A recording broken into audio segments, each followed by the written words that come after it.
welcome to the Hope and Recovery podcast.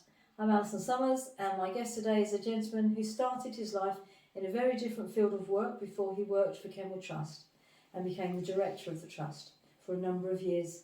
Now he's recently been appointed as patron of the Kenward Trust. So welcome to the show, Godfrey Featherstone. Hi, Allison. Hello, welcome. So it's good to have you here today, talking about Kenward and all things Kenward. So take us back to that moment. I mean, how many years have you been associated with Kenward? 54. 54, and it's our 55th anniversary, so it's pretty much right from the beginning. Pretty much, yes. Yes, Mr. Sinden had moved here, I think, in the July, and I came along in the following spring. I used to work out on the London Embankment Mission, and on the embankment I was talking to a guy there who I hadn't seen for quite a while, and said, "Where you been? What's happening?" And he said, "Oh, I went down to this place at Wateringbury, and this chap started this house, but I didn't like it because you had to wash and shave every morning." And so he was back on the streets again. He made that decision. But he told me it was Sinden House, Wateringbury. Right. Now, I used to come to Wateringbury as a kid on the train from Bromley to do fishing. And so I thought, there's nothing in Wateringbury, I must be able to find that. So Carol, my wife, Jean and Dave Park, we decided to come out one Sunday and try and find it. And armed with that misinformation, because of course it's Kenward House, Yalding, and not Sinden House, Wateringbury, we managed to find the place. I can't remember how now. I knocked on the front door, and Mr. Sinden came to the front door, and I told him who I was, that I worked out on the streets in London, and was there anything that I could do? And yeah, kind of that was it really. From then on, I've always been part of Kenward. So the very first, in the very early days, I just used to come along one evening a week and weekends to do whatever. Dig potatoes, take the Bible study. Very nerve-wracking time, I have to say. In those days we had a Bible study every day. And depending what was happening, it depended on the time that it was. So at one time it was 6 o'clock, but it settled down to being about 9 o'clock at night, because that was a way of checking who was missing. Right. As well as taking a fairly sort of intense, fairly heated discussion, which I always say is the real thing. It's kind of great. In our churches we have these rather sanitised Bible studies where everybody agrees and has friendly conversations. But it wasn't like that here. It was pretty hot, pretty heated. People had resentments against the church, very well-founded resentments, and they voiced them. Yes, they definitely voiced them. And they argued with one another, and that was also a little bit of a problem, but in those days I was still playing rugby, so I felt kind of fairly physically competent to handle what broke out, and I got away with it, let's put it that way. Right. We managed to keep that. So yes, that was the first thing, and then Mr. Sinden asked me if I would come down in the summer to take over from him for 2 weeks. Now, I don't think how old I would have been then, not in my 20s. And believe me, that was the longest 2 weeks of my life, because he just left and went to the Keswick Convention And just said, get on with it. And left me in charge. Right, okay. So I was younger than everybody in the house, yeah, they kind of got their own back on me. But it was fun. It was all a big learning curve, and that was where it all started. And that went on with increasing involvement down here, doing different things for 4 years. Actually, Mr. Sinden asked me after a couple of years if I would consider joining him.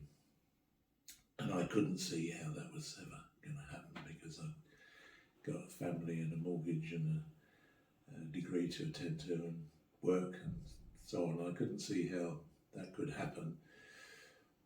So we kind of left it, and a year or so later, he phoned me up and said, have you thought about what I asked you to ask you? And I thought, okay, let's do it. I mean, I speak as if it's just me, but Carol is always in the background behind this. Obviously, it's not something that we could have done. We had 2 children then, and we weren't going to live down here at that point. But after a year or so of travelling up and down from Bromley, then decided that it really would be good if I was part of the community.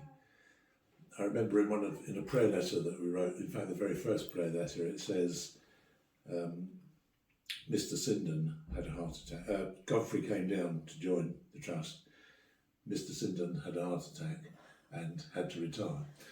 Now, they weren't actually consequent upon one another. It wasn't that he didn't have a heart attack because I came down here, but it looked like that. I always remember thinking, I'll be more careful next time I write the next prayer letter. So, yes, I came down here, and regrettably he did have a heart attack and was forced into an immediate retirement.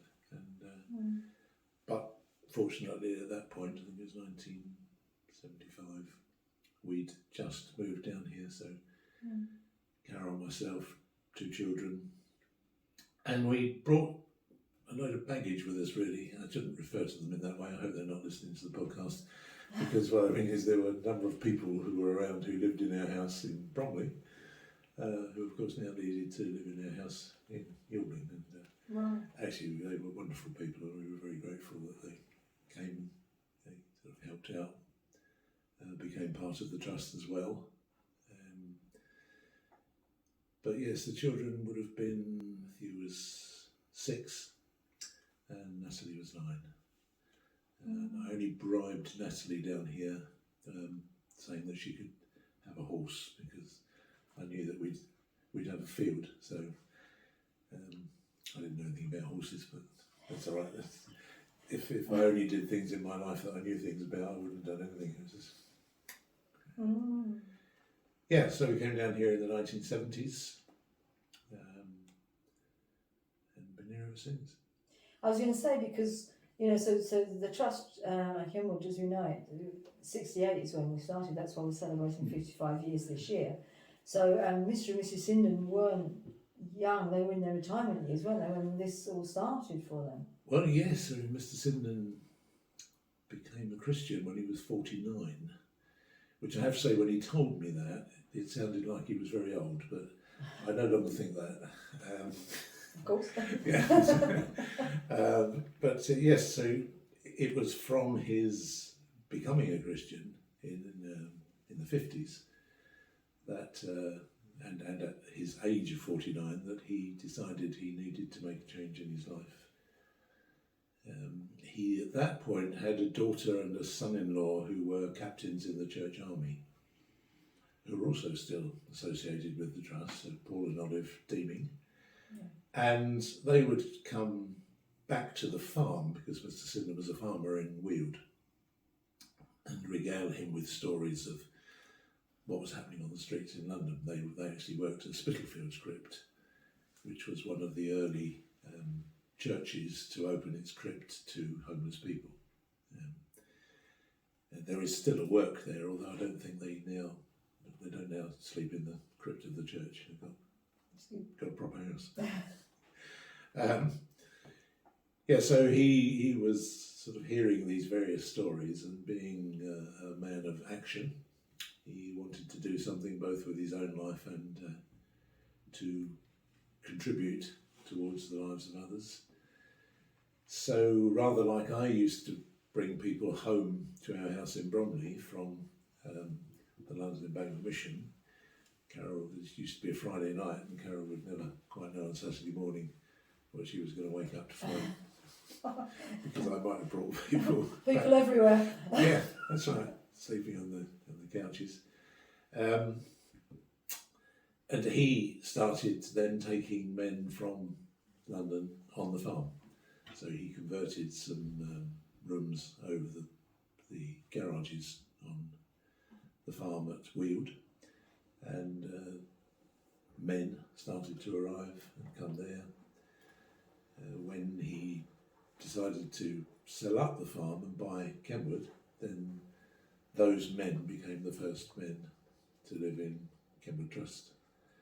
And don't test my memory to remember their names, but actually, given enough time, I could remember their names because they were very memorable people. They were lovely, very memorable people, and there's lots of stories just about them and them sorting out their lives. I remember seeing him out on the embankment, and I got to know him over weeks and years, and you needed to do that in order to get people to trust you.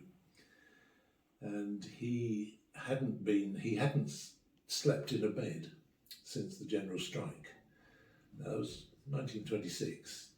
He'd come down on one of the marches from the Midlands in protest, and had lived on the streets ever since. And I asked him, he was a very nice man, I really liked him, and I said to him, would you like to come down to Kenward? And he said, I'd love to. He said, but I don't think I can. He said, I can't, I've lived all this time in this way, and I don't think I can live with other people in proper decency. So he stayed on the streets. And there were a lot of people at that time who were proud men, but to whom life hadn't been very kind. And they were kind of ashamed of where they were, although from my point of view, it wasn't their fault. They were there for all sorts of reasons. Indeed, many of the people that were on the streets, it was just amazing what they achieved and what they did. I always reckoned there were more New Testaments in the pockets of men walking the streets of London than you would find anywhere in other towns around the country, because there were people of faith, people who had been involved in the church, people who had been doctors, psychiatrists, youth workers, engineers, anything you can think of really, as well as a good sprinkling of people who didn't read or write and who lived hand to mouth. Admirable, absolutely admirable people who kind of credit to the human race, as it were, in terms of survival. So yes, that's where Kenward started. And one of the lovely things about Kenward was that we all knew that we knew nothing, and therefore we were up for learning everything. And the people who could teach us were the people who were on the streets, and who, although I've learned a great deal about alcoholism and drug addiction and the kind of medical and technical side of it, I've never learned as much about life and the way in which addiction and alcohol can take over your life. It starts out as a kind of saviour really, and then turns to be your demon. But so simple. This is not not difficult people, not wicked people, not just people who've hit troubles and couldn't cope. And when I talk about alcohol, then we're talking about Jake. Ever heard about Jake? No? Tell us about Jake. Well, Jake was methylated spirits mixed with cider. So you bought a large bottle of cheap cider, and then you kept topping it up with methylated spirits or white spirits, both absolutely disgusting. As you can imagine, as the cider went down, the concentration of the other spirits went up. Yes. And they're an alcohol of a different type, of a sort of, let's call it an unrefined type, the sort that you might now buy in your off licence or in the. Do we still have off licences? I think so. Do we? But that you might buy in a pub. This was methyl alcohol and had very severe and dramatic effects on the brain, quite suddenly in many instances. But they were a painkiller, really. That was what people were doing. They were self-medicating against the pains that they felt inside. I remember for Kenward once we did a concert, and during the interval of the concert we invited people to ask us questions. And so they wrote questions down and we took them up the front. This was at Moat Hall, so there was a couple of thousand people. There was a lot of people. Yes. And one of the questions was about why should we take any notice? Why should we feel sorry for people who have drug problems? I remember saying, hands up anybody who takes an aspirin. Of course, everybody put their hand up. Saying, so okay, so everybody endorses the idea that you can take pills in order to relieve the way that you feel. This is what we do. Yeah. But supposing the pain was more than aspirin would deal with, then what do you do? Well, you take more aspirin or something else. And that's really what people were doing. People were and are living with painful lives, painful experiences. On the outside, it doesn't matter what they are. They can be anybody or anything.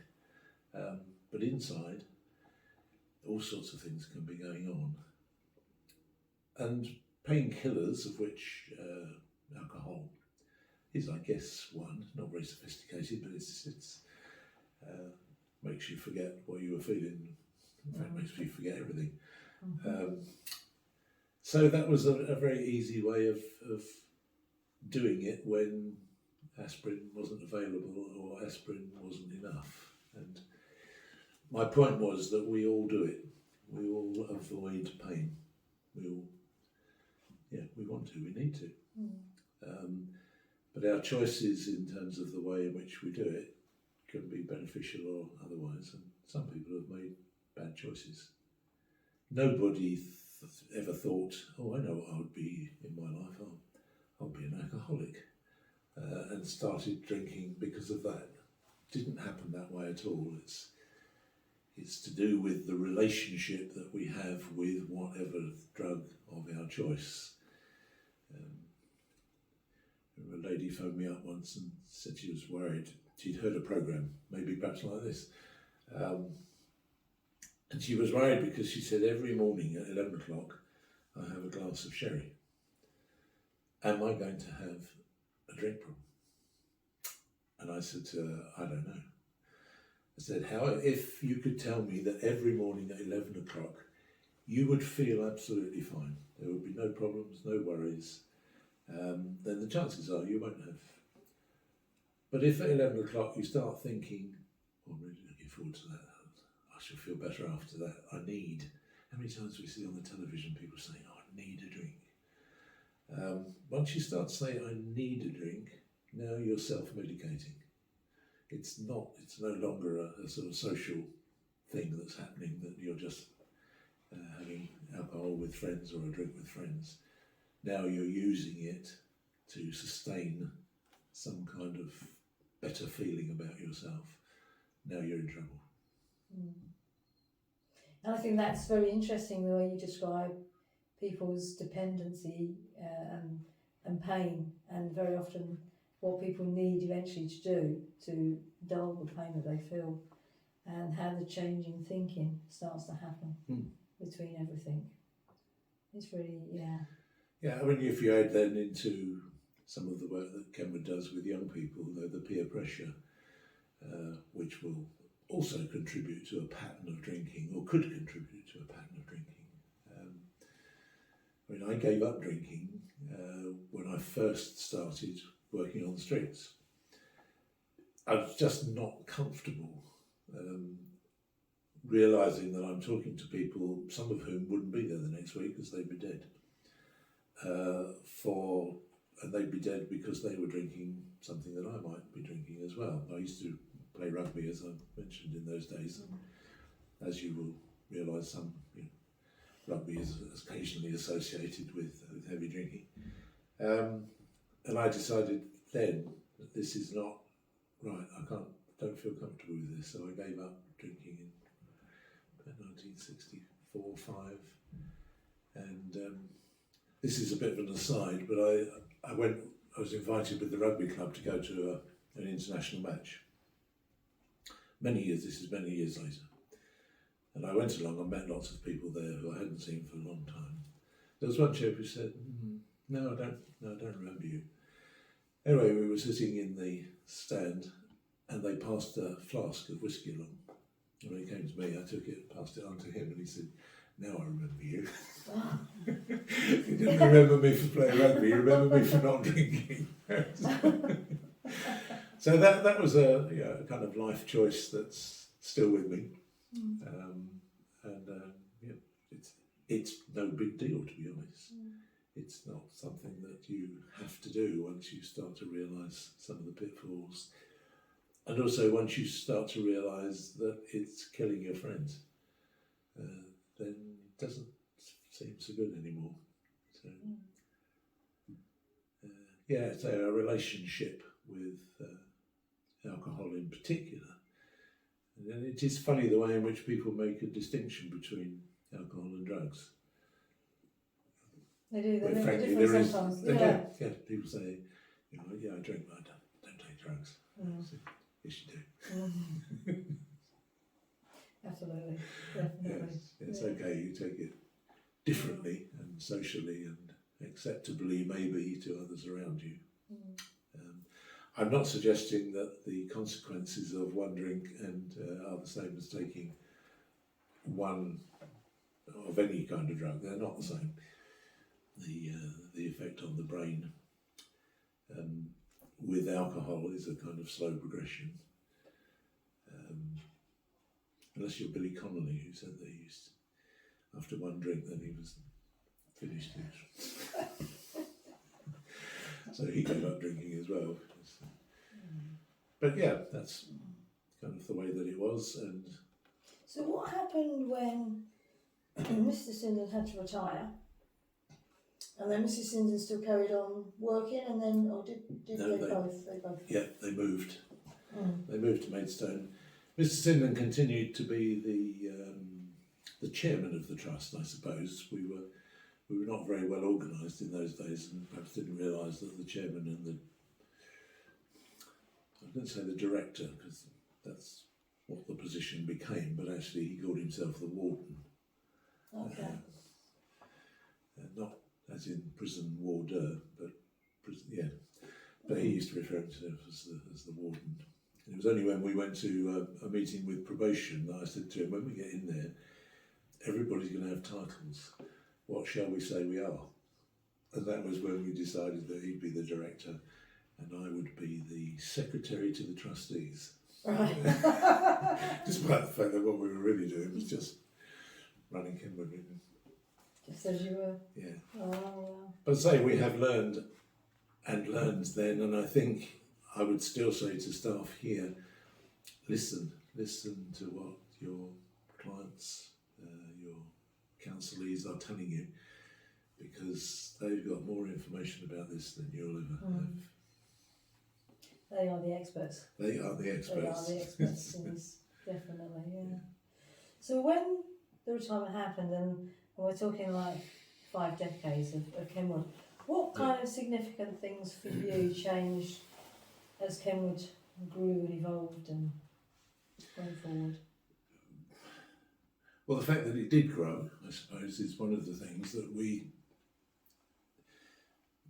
that Kenward was good at, and I think is still good at,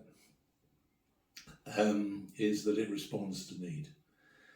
And so, back in the day, responding to need meant if you hadn't got something, then you've got to somehow find it or create it or buy it.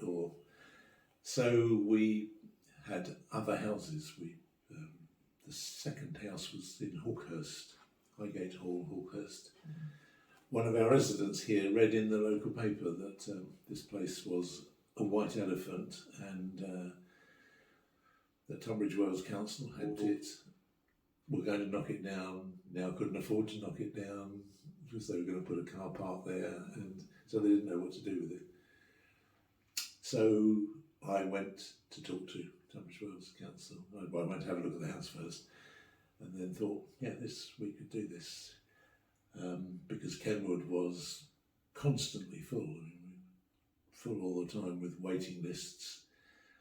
And by that time, we were getting some people who had settled down, in particular some of the older chaps who had found a way of life without alcohol, and really didn't need to be in a remote site like this, and would be better off perhaps nearer the shops. And so that's what Highgate Hall became, was our sort of second stage house for people who had graduated from here.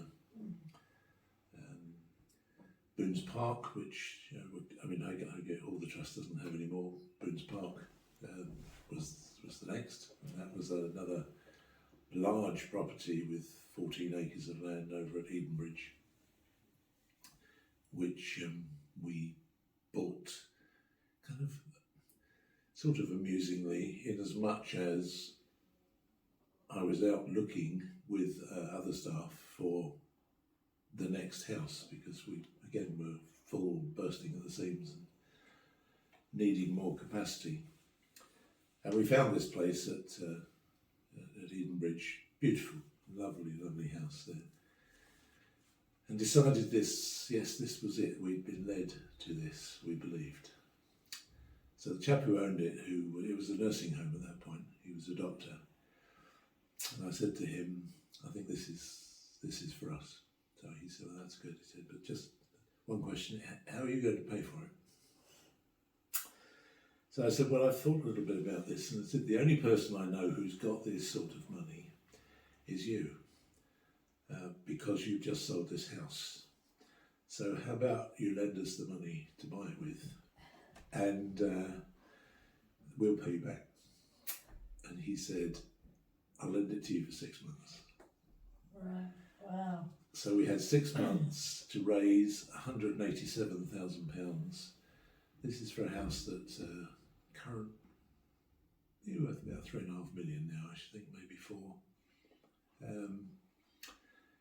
So we had 6 months to raise that, and we did all sorts of things, as you do, writing around to various trusts, and came the Friday before I was due to sign the purchase. We were £40,000 short, which was quite a lot of money. Oh, just a bit. Yes, yeah. And I didn't quite know what we were going to do. We had maxed out as far as the bank was concerned. They lent us some of it. Anyway, on the Saturday morning, some post arrived, and in it was a cheque for £40,000 from somebody who, to this day, I can't actually identify. One, because if I guessed right, he wouldn't want me to identify him, and two, because it would just be a guess. I don't actually know who it was, because it was passed on to us by another charitable trust who said, we've been asked to give you this by an anonymous donor, and so that's what they did. So come the Monday morning, I signed on the dotted line. Wow. It's a great feeling of relief. I bet, I was going to say, cutting it right up to the line. It was absolutely, yes. And I have to say that I think, as a Christian, that's very often the pattern. You kind of rarely start out with a pocket full of whatever you need. You kind of have to discover it and find it. And in this day and age, I know that Kenward have fundraisers. And all I would say is there's plenty of money out there. There's good news. That is good news. There's no shortage of it. That isn't the problem. The The problem isn't a shortage of money, the problem is getting yourself at the top of the queue, because there's a lot of people, there's a lot of need out there as well. But it's all there, it's still there. So that's how you asked me sort of what we did then. I mean, the trust expanded, the numbers of people expanded, our expertise, can I call it that? I'm not sure, but our knowledge expanded. And we started to be more active in therapy. So, up to that point, therapy was about having 3 meals a day, about having somewhere comfortable to stay, about having people who cared about you. Bible studies were probably the only formal interaction that we had. But then we grew our own vegetables, we grew our own potatoes, we had a herd of pigs here. There were 30 breeding cells that we kept. We grew tomatoes to a commercial level, whereby we were selling them to wholesalers, and cucumbers and radishes as a catch crop. So, remembering that Mr. Sinden, she came from a farming background, so when it came to how do we earn a living, farming was a way of doing it, and we'd got the land here. And it proved to be really beneficial to the people who were here, because horticulture and agriculture are slow. And what they'd been used to was instant gratification. So you feel like you feel, so you pick up a bottle, or you pick up some pills, and you resolve that problem. Agriculture is not like that. You stick something in the ground and then nothing happens for a long time. And you have to worry. And then, in fact, there's a video here somewhere of a guy who was doing that, and he confesses on the video that after a week he dug up a few of the seeds to see what was happening because he wanted confirmation to know that something was going on. In this video, we're standing in front of a wall of broad beans, which he was so proud of. Just this, I grew these, I did this. So it's getting people to have a sense of achievement and realising that they could do things. On site here, we had a workshop in which we did carpentry and joinery. Now, first of all, we built the workshop, and that's, I think it's got a snooker table in it at one end. I was going to say, I was just trying to work out where it was on site, but because I remember this building wasn't here, and this was a workshop as well, so it started over there, and then moved. Well, originally, in the time that we're talking about, this building that we're in now, as you say, didn't exist. There were 2 old prefabs that were brought from the farm in Weald, and they were full of rabbits, because we bred rabbits. And we bred rabbits for the Buxted Rabbit Company. That was, again, another way of earning money. We had cows on site, so we provided all our own milk and butter and cream. I do remember the cows on site. I do actually, the coming from one field and walking down and coming along the road, I do remember them. Yeah. Definitely. I mentioned my son coming here when he was 6, or by the time he was 8, he was milking the cows.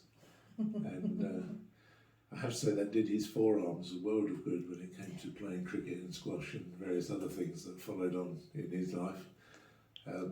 But we didn't realise that we were giving him exercise and practice at the time, evening up the muscles in the 2 arms. But yeah, so we tried to be self-sufficient. You've now got a really nice lawn. We ploughed that up. Mr. Sinden ploughed that up, and we planted it with potatoes. So that's kind of how it was, and how people passed their time during the day. They had jobs to do.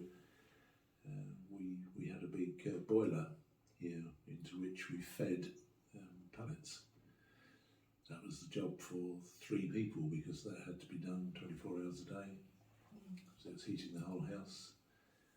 So people had real roles and real responsibilities, which they succeeded, partly succeeded, completely messed up, but it didn't matter because that's how you learn. That's kind of the way that things. Going a long way back when Mr. Sinder and I were here, we were just going out, and it was a cold day, and in the front lounge we had a fire, an open fire, in what you now call the Sinder room. So he said to the bloke, while we're out, put some wood on the fire. When we came back, we realised the sideboard was missing. Because it was on the fire. But the interesting thing, Mr. Sinder said, we've got to learn to be a bit more specific about this. Because people were used to doing whatever was necessary to do, and I'd been round plenty of squats in the East End of London where there were no floorboards because they'd all gone on the fire. I've often looked at the Sinder room and we used it as a conference room and thought that what that would have been like as an open fire, going open fire. That was one of the lounges, and was known for many years as the Bible study room, because that was the only formal thing that happened in there in the evening. But as you can imagine, it's a huge room, and what people would do is push all the chairs together round the fire. Yes. Up close. Yes, definitely. The central heating wasn't that great.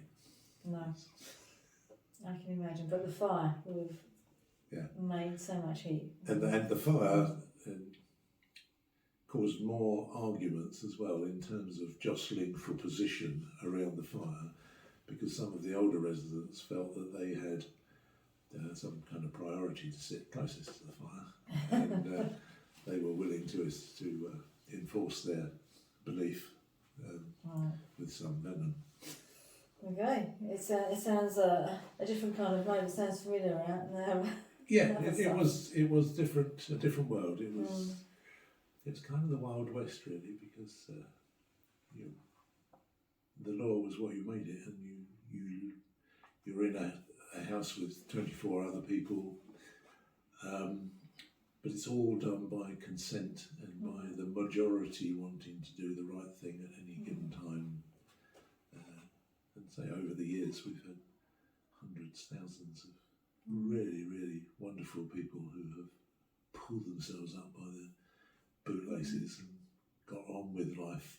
Actually, we were just talking about building that building, which became the workshop. I was looking at a picture the other day, and there are 4 people in the picture. I was one of them. One was a man who went to work for Maidstone Borough Council after he'd recovered and emptied the bins. Another was a man who became a taxi driver in Tunbridge Wells. And another was a man who became a lecturer in social sciences in Manchester University. It's kind of, that's just a little picture of the broad span of people's abilities. And, you can't stereotype. Less now, I think, even now. I mean, there are plenty of people out on the streets now who have jobs. And but those jobs won't sustain them. They won't keep them in accommodation. So it's a different group of, it's a different group of people. The same old problems. So you worked in association with Kenward for so many years. Obviously, work-life balance, because I know you've mentioned rugby. I know that you're musical as well. And did that help keep you the balance of life, or? You might have to ask others about that. Right. Try and get my wife in here and ask her the same question. No, I think I was absolutely hopeless at that. There were many weeks, months when I wouldn't leave the site because you just couldn't. We're talking kind of day and night in those days. There were. It was a bit. Unruly. It was difficult to establish a non-drinking situation. So people did fall by the wayside, and you had to deal with that in whatever way was appropriate. It seemed always to happen at 12 o'clock at night, and it was pouring with rain. And you've got to do something about it. So no, I don't think I was terribly good at that, but I didn't. When I say that, it was how I wanted it to be. I came here, I trained as a civil engineer, and when I came here, I was the senior engineer for the London Borough of Bromley. That was what I had done through college, night schools, and various other stuff to become a chartered engineer. But I wanted to be a part of the community. I didn't want to be somebody who worked here. I didn't want to have a job here. I wanted to be part of the community, and so living on site and doing whatever was necessary on site wasn't a great hardship. I sort of lament the fact that, oh dear, I can't get a day off. You know, as an Irishman once reminded me, that's the trouble with being unemployed. You never get a day off. And it was the same here. You never got a day off because there was always something going on. It was bound to be. So, life-work balance wasn't very good in today's terms, but to me it was fine. And actually, although I've mentioned Carol, I think she would say the same actually. She was a sort of the housekeeper here for quite a while. We never employed her. Don't tell her that we could have paid her, but we didn't. I think it's out there now, isn't it? I mean, when she sees this, it'll be out there. Yeah. So, and there were lots of people like that who did really important things around the place and who did it for love. And that was how we kind of got by. So we're celebrating 55 years at Kenward Trust. A lot of things have changed, and what you've been saying and that. How do you think, and why do you think Kenward is still around after 55 years? Well, very simple really, because it's still needed, if not more than ever.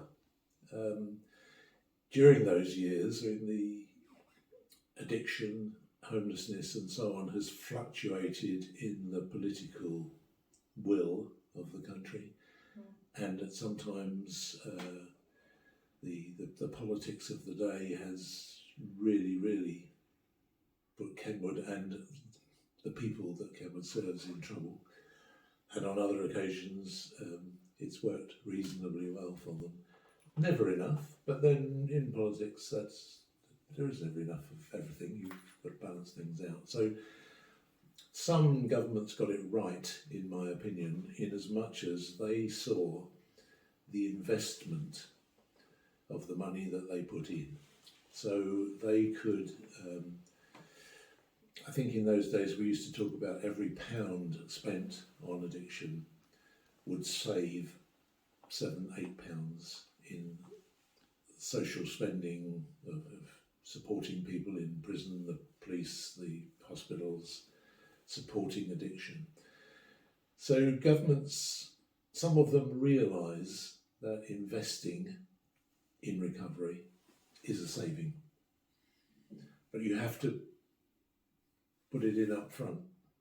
And when you're only talking about sort of 5 years for a government term, then almost from day one, the thing they're worried about is, will I get in next time? So long-term planning, long-term thinking is relatively rare. Dare I say, in the Blair government, it was probably at its best as far as homelessness and addiction were concerned. In the Thatcher government, it was at its worst. And we, the people that we serve, suffered hugely during that time. The sort of lack of compassion and promotion of greed, which is part of Wealth of the Nations, isn't it? Adam Smith says the main motivating force in business is greed, and some governments take that to the extreme. So it's varied over time, and therefore the ease or difficulty of running a place like Kenward has varied over time. Fortunately, there are many charitable trusts that have been set up to help people, and they kind of keep it going and keep it afloat. Changes, I mean, there are massive changes. If you think back in 60s, even 70s, there were no housing associations. There were cash-strapped. You can edit that bit. Start the sentence again. There were cash-strapped local authorities who had really never recovered from the loss of housing over the wartime. Now we have housing associations whose absolute priority is housing and needy people, and that's a great thing, but we didn't have them then. So if you wanted to provide housing, you had to buy it. You had to find it, buy it.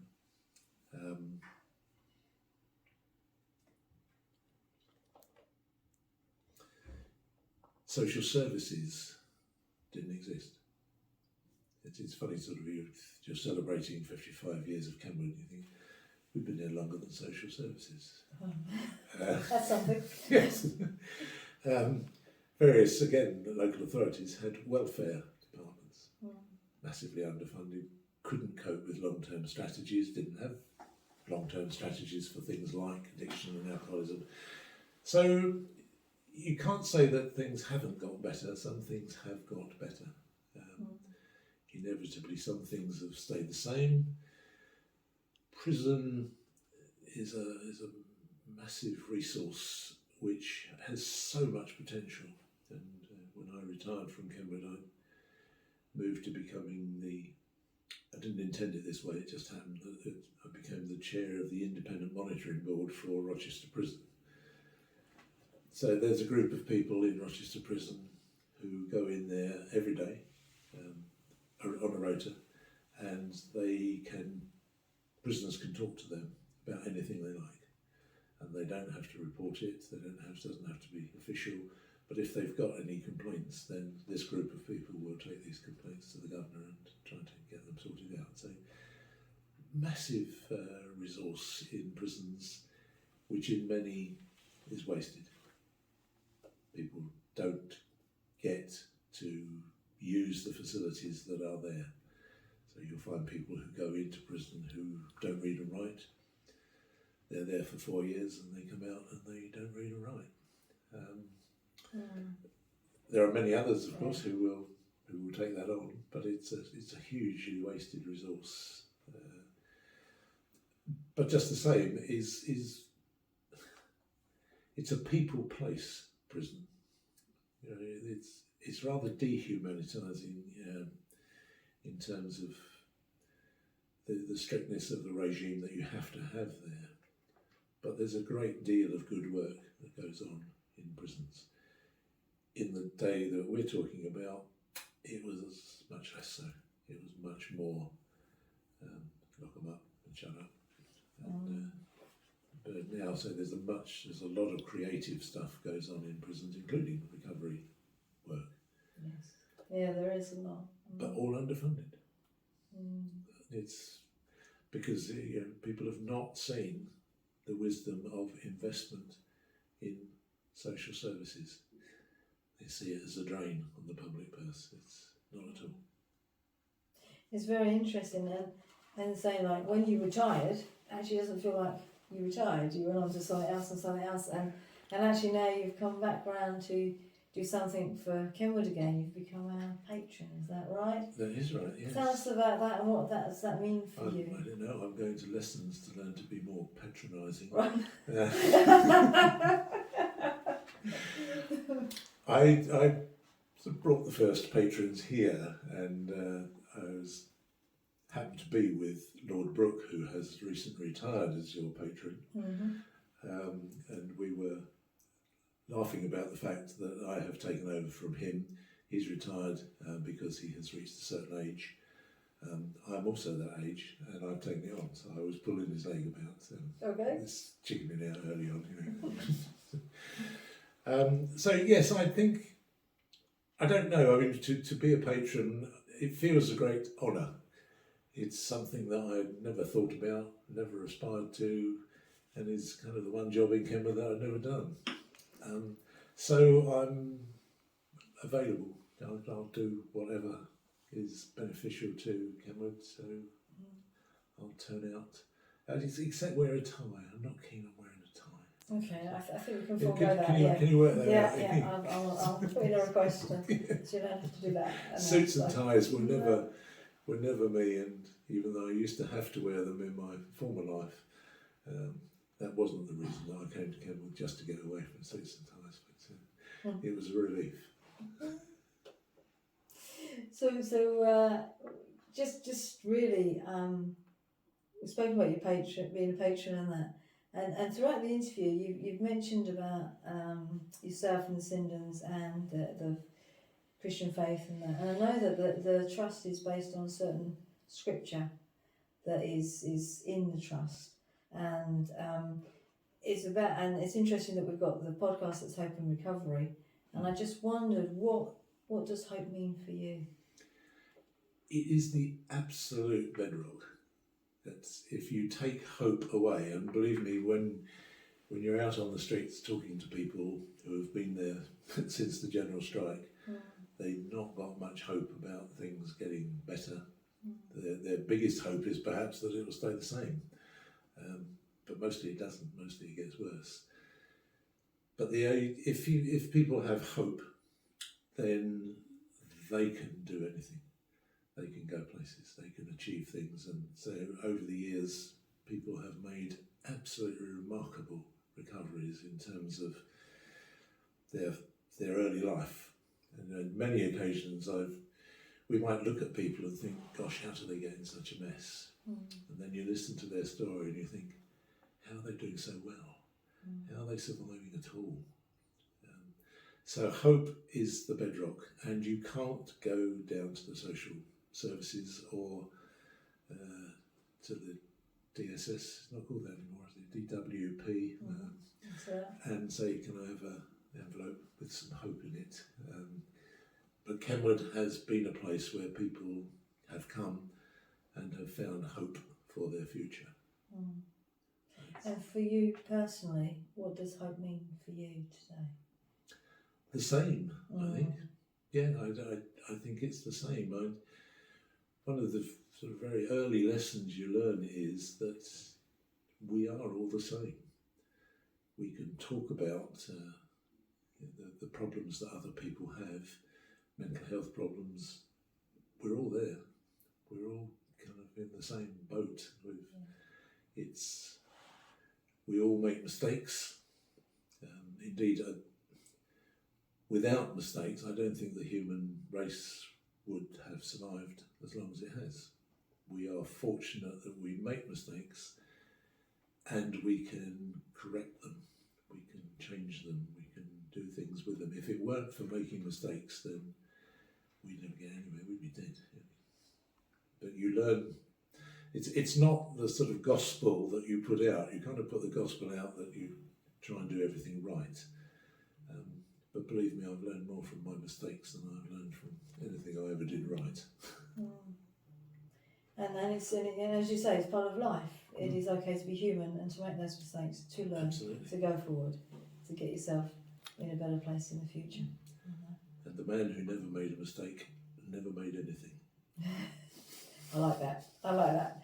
That's a good note. I like that. It's a good note to kind of finish on. So I just wanted to say thank you ever so much for coming in to do this podcast and do this interview. It's really appreciated. Thank you.